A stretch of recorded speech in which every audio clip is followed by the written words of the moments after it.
Today I'll be listening to people confessing. Well, not listening, I'll be reading, but I'll be hearing me read it out loud, so I will be listening to myself reading other people's confessions. So I'm technically am listening, so just whatever I said before. Some of them will be dark, some of them will be evil, some of them will be dark and evil, so just get ready for that. I know a few of you freaks watching right now have a few dark and evil things to confess. Think of me as a priest. Not in that way. Think of me as a priest in a box and you're next to me in another box and you're telling me your darkest and evilest confessions. Nothing you say or do will be held against you in a court of law, although I can't promise that. So whatever you do confess to me, you're taking your life into my hands, and I have really sweaty hands. So what am I talking about? Who knows? Let's get to the confessions. When I was 7 or 8, me and a friend stole a case of Girl Scout Thin Mints. Within no time, everybody in the vicinity knew about the heist, and I got caught when I puked them up in the packed gymnasium we stole them from.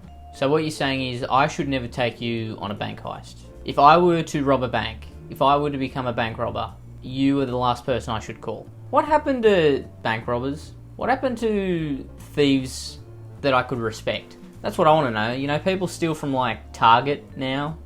Oh, I stole some shirts from Target. Who cares? You think that deserves some type of respect? No. You know what? How about you steal millions of dollars from a bank without ever getting caught? Or at least not getting caught for like 5 or 10 years. You stealing a few bottles of milk from 7-Eleven, I have no respect for you, okay? Oh, it's to feed my family. No respect. Steal billions of dollars from a bank. Then I will have some respect for you, alright? No one steals money from banks anymore. Have some respect in yourself and have some stakes. Have some high stakes where, you know what, if I steal this money and it goes wrong, I'm going to get shot in the head, probably. I will die. No stakes. There's no stakes to stealing from Kmart. There's stakes from stealing from a bank. And you know what? That's something everyone can get behind, okay? People can get behind someone who steals from a bank. You stealing from a Woolies. Oh, okay. Who cares? I think we should rise up and start stealing from the banks. I didn't say that. That wasn't me. That was AI. I didn't say that out loud. That was the AI I made. I made the AI say that for me. So don't knock at my door. AFP, please. I made a girl fail a test in middle school because of what she said about me. Now I know what you're thinking. That could be life altering.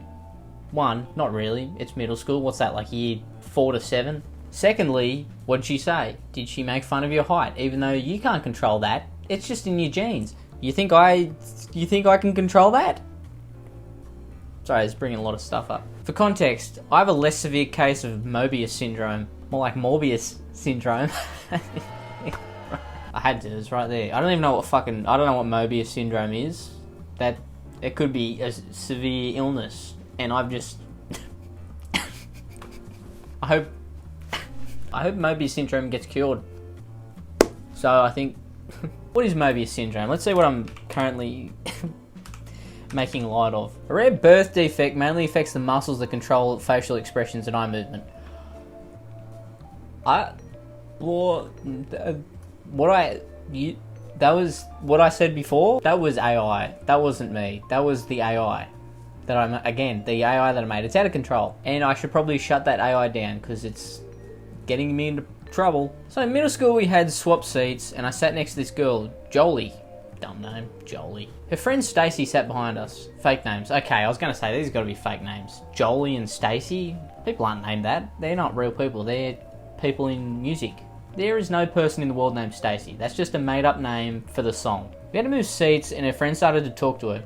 Stacy thought she was whispering, but I heard everything. She had said that she felt bad for Jolie. Stacy then said that she was sitting next to me, the weird looking kid. So I knew I had to get revenge. For some more context, every time we would have a test in class, the teacher would come around and check our desks to see if we had any study guides with us. We weren't allowed to have them, and our teachers had stated that if we were caught with one, it was an automatic fail.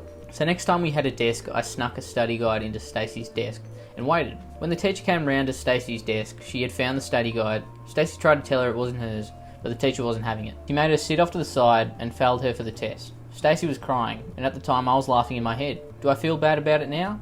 Yes, a bit. Retribution, I suppose. I don't know. Seems fair retribution. An eye for an eye, as they say. I stole money from my dad when I was 14 and I'm not proud of it. I think we all snuck a 20 out, everyone, back in the day. Is that just me? Am I just a terrible thief of a son? 85 euros! I didn't take that much. I took a $20 note, alright? You are a heathen. I am a sinner at the most. I manipulated and lied to my mum and a bunch of family. That's a good tagline. I'm intrigued. A few years ago, I wanted to dye my black hair to a light colour. However, I knew my mum would never go for it, and I didn't want to wait until I was 18 to do it. I did some research and realised baking soda and hydrogen peroxide bleaches hair. I went to my mum and pretended that I suddenly got the idea that putting baking soda in my hair would have health benefits, and convinced her to let me do it. I knew that doing this went against my mum's religious beliefs. Thou shalt not dye hair? Is that real? That's got to be some Mormon shit, right? Then I convinced my mum I was surprised about my hair's new colour. I've bleached my hair repeatedly since then, and now she thinks my natural hair has turned brown. Manipulated and lied? I think that you could just chalk that up to being a porcupine, It's a little white lie. Or a little black lie, it can be whatever. It's modern day. But I think it's okay. I think you've just been pounded down by religion. If that's the worst thing you've ever lied to your mother about, I think you're okay. I think you're getting through the pearly gates. You're alright. When I was 15, I threw a ball at a kid's nuts intentionally and lied to get out of trouble. When I was 15, I was at a Christmas fair, and there was these two boys messing on the skee ball thing, climbing on it. So I decided to pull a prank or to annoy them, so I intentionally threw a ball at one of their private parts. So you're telling me you have the accuracy to just hit one? You're telling me you only got one nut? You should be a thrower of some kind. You should throw in the Olympics. I believe they call that shot put. Threw a ball at one of their private parts like in films, either as a prank or to get them off. Okay, that's kind of weird. You're trying to get them off? Okay, bud. It's a bit weird. Yeah, I was trying to throw balls at these guys' nuts to get them off. Yeah, I was trying to get these guys off by throwing balls at their nuts. Yo, a prank I can handle? Trying to get them off on the other hand? I don't know. And they said to my mother I did it on purpose, but then I said I did not, which is a lie, because I did do it on purpose. Thank you for spelling that out. I couldn't figure that out myself. I'm now 19 and I feel really bad. I did not know their ages, but they were probably younger than me, and I've traumatized them and ruined their life. I'm going to throw it out here. I mean, I may be wrong, but I don't think that happened. Yeah, I've been hitting the balls a few times, and I've got to say, I think I would say I'm untraumatized, but that's just me. Maybe one hit in the nuts and that's it. You're different for the rest of your life. It was my fault with my shitty actions. Like, I hope they're okay now and they've gotten help, as I did get help. Oh my god, really traumatized by this, aren't you? Shit. Now I'm going to take part in this behaviour, but I still feel so awful for them that I did that. And I do not care if I was a kid. I could have been older than them, and I have responsibilities and I still deserve to be exposed by them for assaulting them years ago. Okay, take a step back, relax, just 1 second. That you need to just put that in a box for now. I think listen, you did something wrong. Okay, cool. It's not assault. I mean, it's technically assault, but is it? Come on.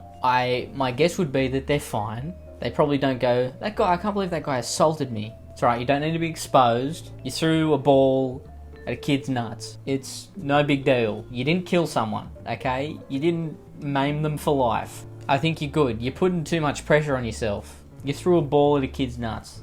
Nothing any other child hasn't done before. I've done it.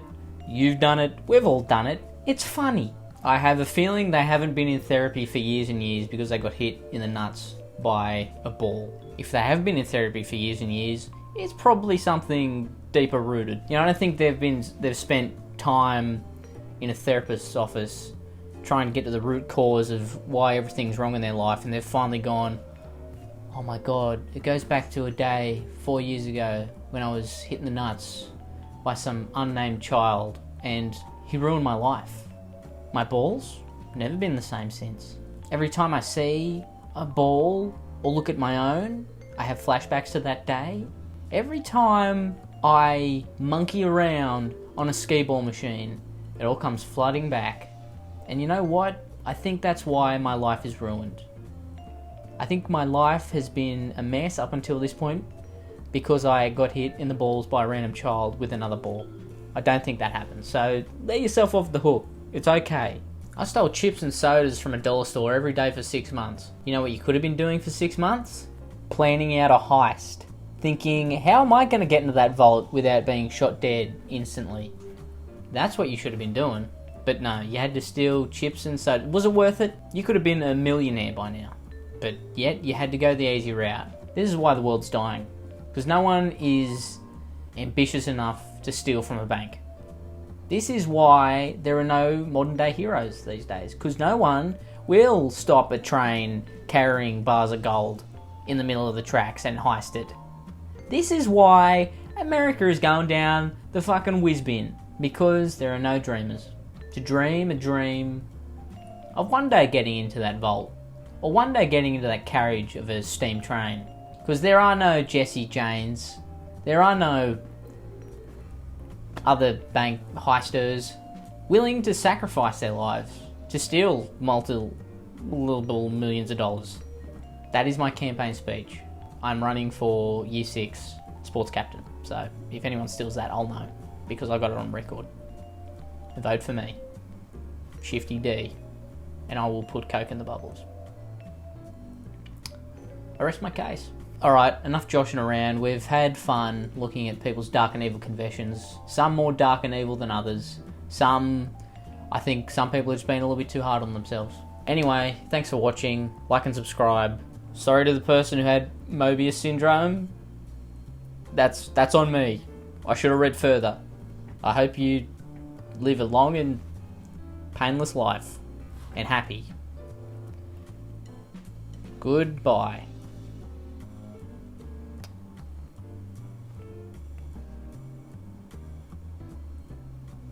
That was awkward. Shifty Drongo.